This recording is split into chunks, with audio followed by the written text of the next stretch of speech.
This is a multi-part series of videos that will break down what truly happened on 9/11. Forget everything you've heard before about this event.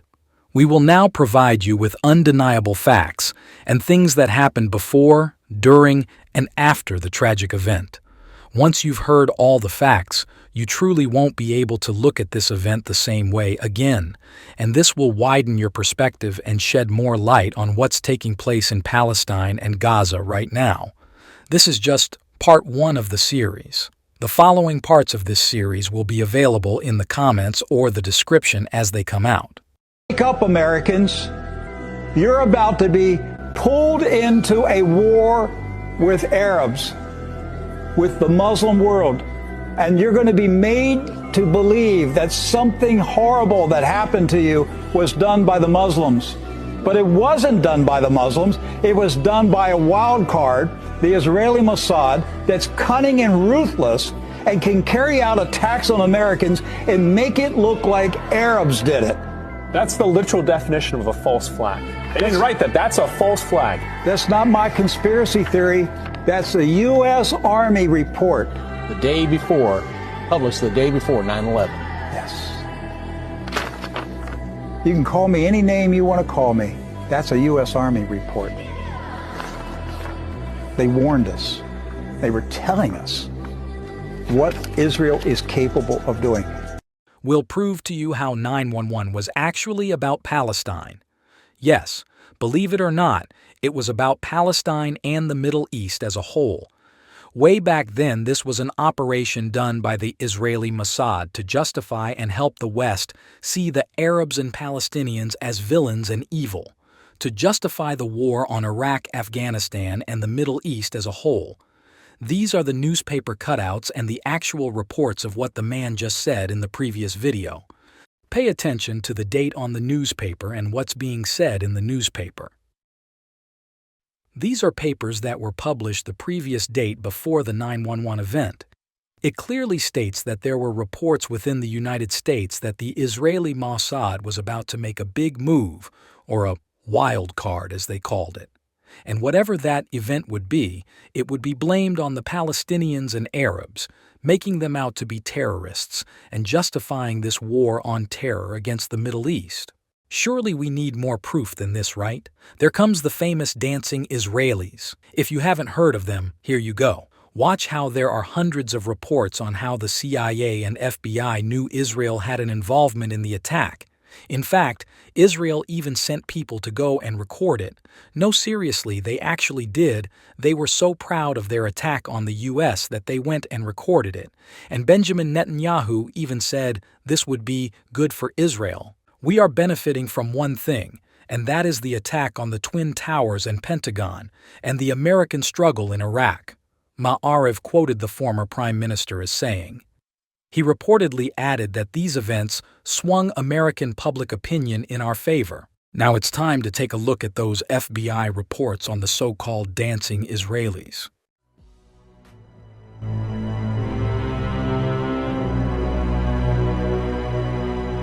It was widely reported that men had been celebrating the attack after recording the first plane strike.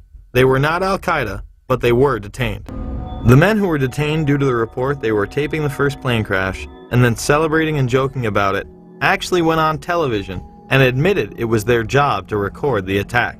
I grabbed my binoculars and I could see the towers from my window. And this is where I'm looking. And all of a sudden, down there, I see this van park. And I see 3 guys on top of the van. And I could see that they were like happy. They didn't look shocked to me. They didn't look shocked.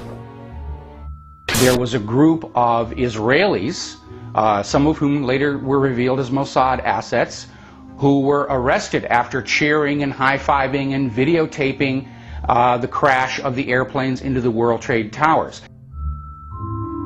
Several other men were detained after a van full of explosives was stopped outside of Manhattan.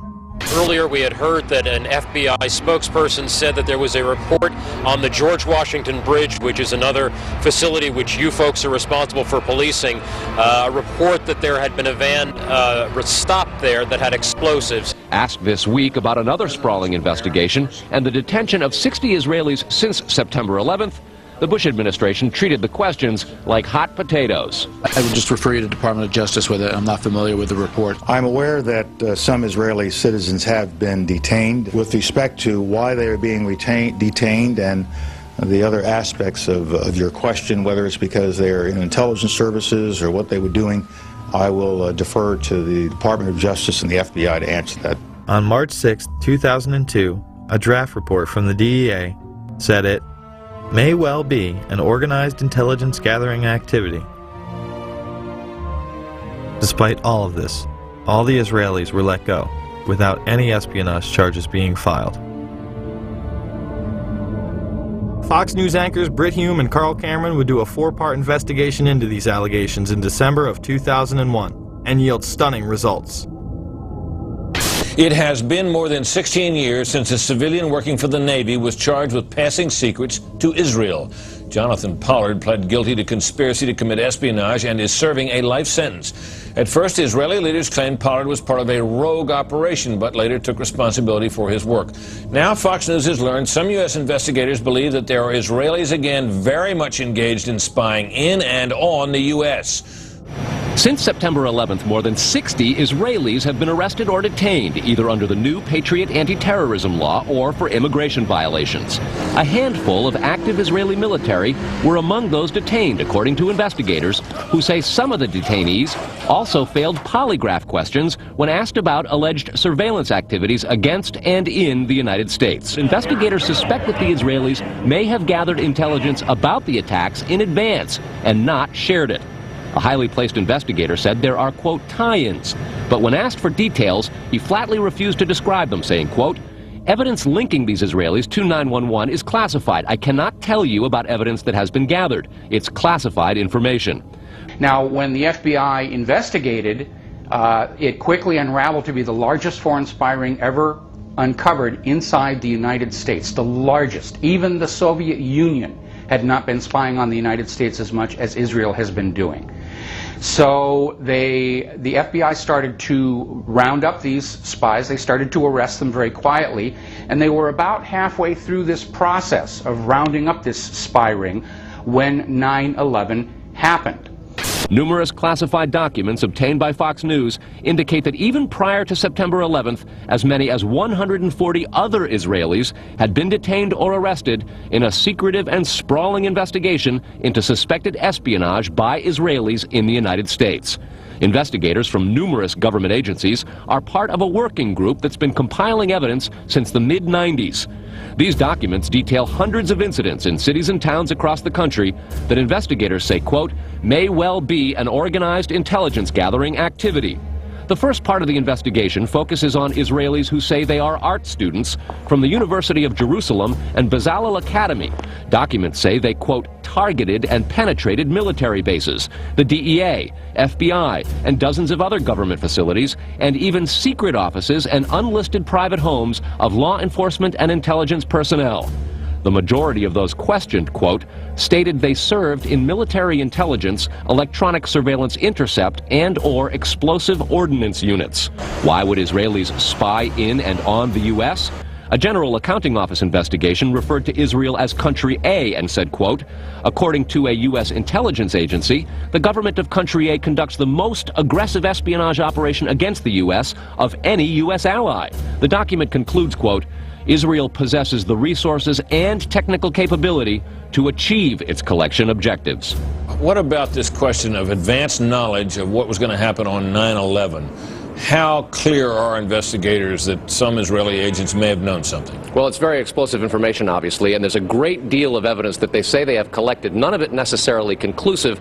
It's more when they put it all together. A bigger question, they say, is how could they not have known? Almost a direct quote, Brett. It is now apparent that this intelligence ring was inside the U.S., had prior knowledge of 9/11, and had a classified role in 9/11, which officials refused to discuss. It was also able to penetrate U.S. intelligence agencies and secret offices, yet all were released.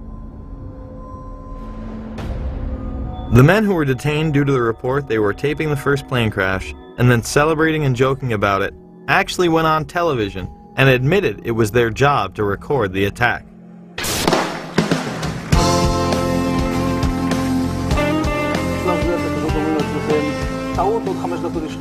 And at that point, we were taken for another round of questioning, this time related to our allegedly being members of Mossad. The fact of the matter is, we are coming from a country that experiences terror daily. Our purpose was to document the event.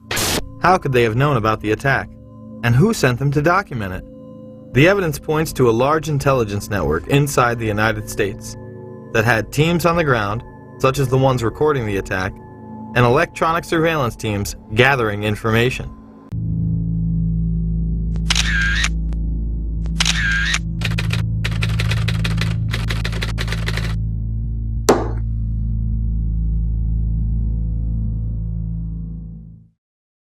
Some evil is just, it can't be explained. Are these people happy? Are they joyous now? Are they celebrating? Oh, absolutely. They're Thank celebrating. God. There's one report, this has not been confirmed, but there's several live reports that there was a cell, one of these cells, across the Hudson River. And they got on this is the report. I emphasize, I don't know this for a fact, but there's several witnesses who say this happened. They got on the roof of the building to look across. They knew what was going to happen. Yeah.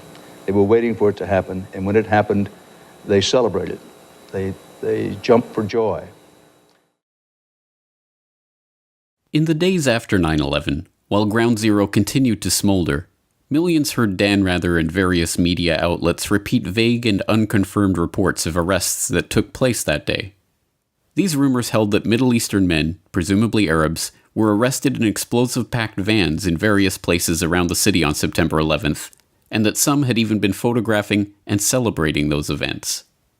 What most do not realize is that those reports were not mere rumors, and we now have thousands of pages of FBI, CIA, and DOJ reports documenting those arrests. The men were spotted shortly after 8:46 a.m., yet somehow at this early stage, just minutes after the first plane strike on the World Trade Center, they were already positioned in a parking lot in Liberty State Park, taking pictures of the towers and celebrating. They left the scene shortly after being spotted, and at 3:31 p.m. the FBI issued an all-points bulletin advising officers in the greater New York area to be on the lookout for a white 2000 Chevrolet van with Urban Moving Systems sign on back. The FBI has now put out a nationwide APB, all-points bulletin, for a white Chevy van with New Jersey registration. Written on the back is Urban Moving Systems.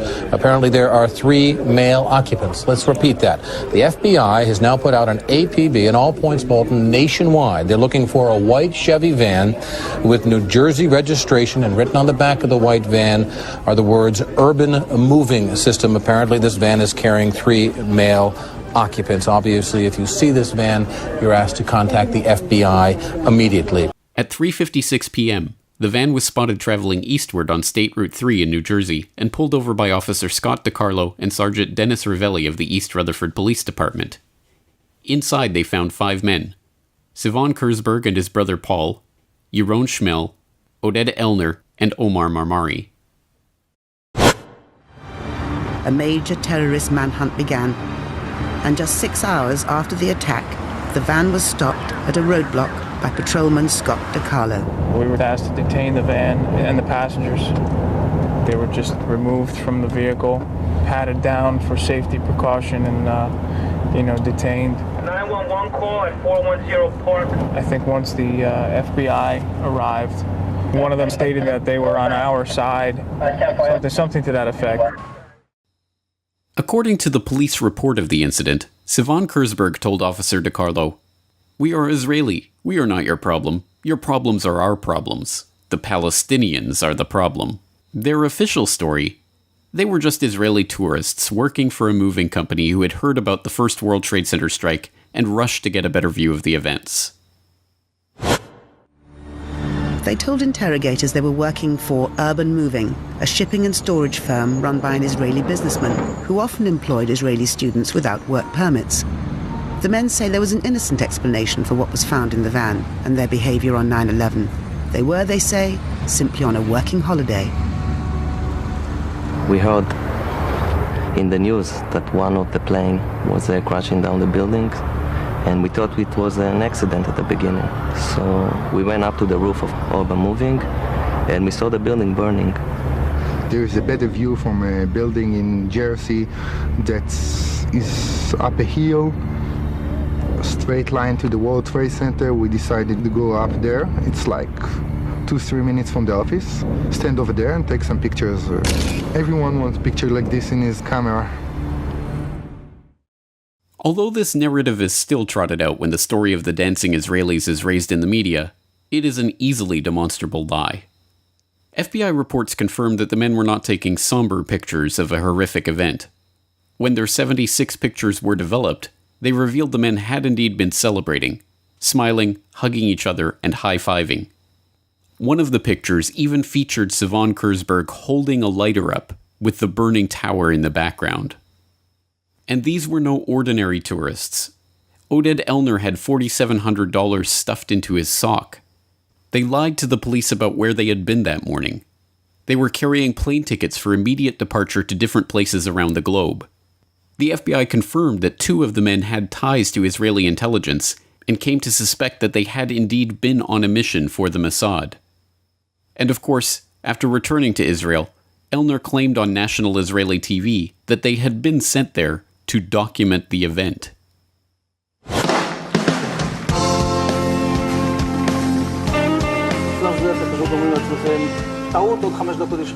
And at that point, we were taken for another round of questioning, this time related to our allegedly being members of Mossad. The fact of the matter is, we are coming from a country that experiences terror daily. Our purpose was to document the event. Their purpose was to document the event?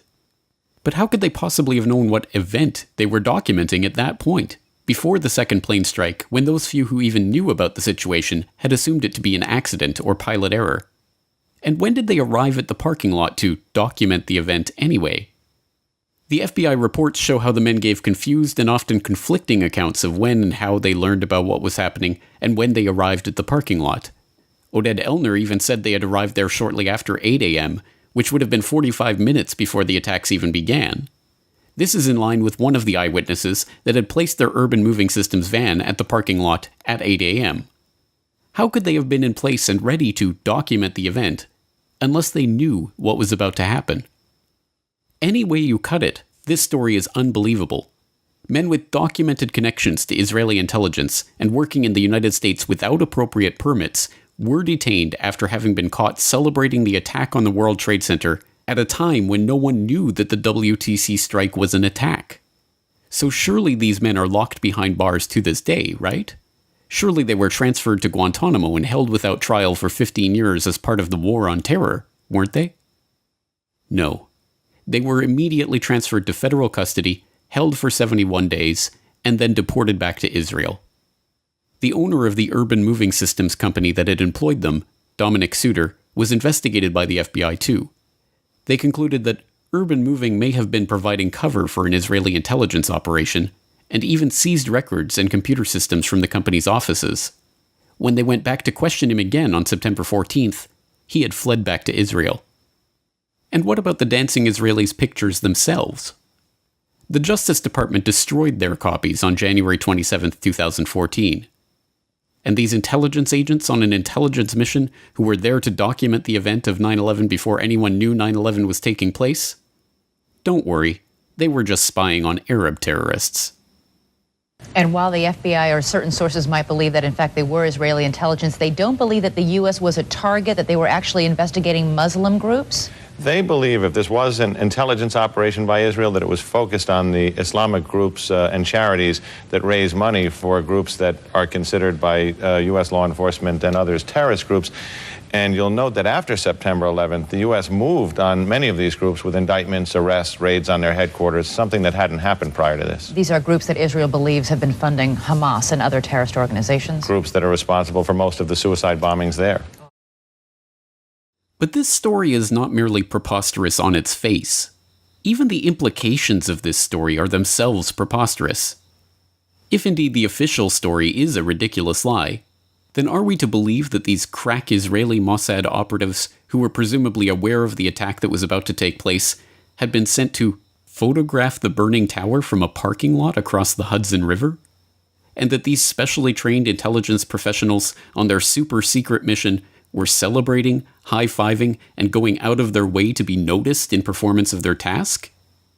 This is equally preposterous.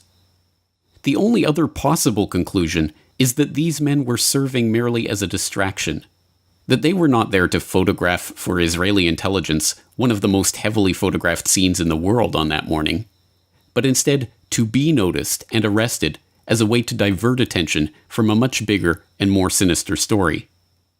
So if they were meant to distract from a bigger story, what story could that possibly be? It has been more than 16 years since a civilian working for the Navy was charged with passing secrets to Israel. Jonathan Pollard pled guilty to conspiracy to commit espionage and is serving a life sentence. At first, Israeli leaders claimed Pollard was part of a rogue operation, but later took responsibility for his work. Now, Fox News has learned some U.S. investigators believe that there are Israelis again very much engaged in spying in and on the U.S., who may have known things they didn't tell us before September 11th. Fox News correspondent Carl Cameron has details in the first of a four-part series. Since September 11th, more than 60 Israelis have been arrested or detained, either under the new Patriot anti-terrorism law or for immigration violations. A handful of active Israeli military were among those detained, according to investigators, who say some of the detainees also failed polygraph questions when asked about alleged surveillance activities against and in the United States. There is no indication that the Israelis were involved in the 9/11 attacks, but investigators suspect that the Israelis may have gathered intelligence about the attacks in advance and not shared it. A highly placed investigator said there are, quote, tie-ins, but when asked for details, he flatly refused to describe them, saying, quote, evidence linking these Israelis to 9/11 is classified. I cannot tell you about evidence that has been gathered. It's classified information.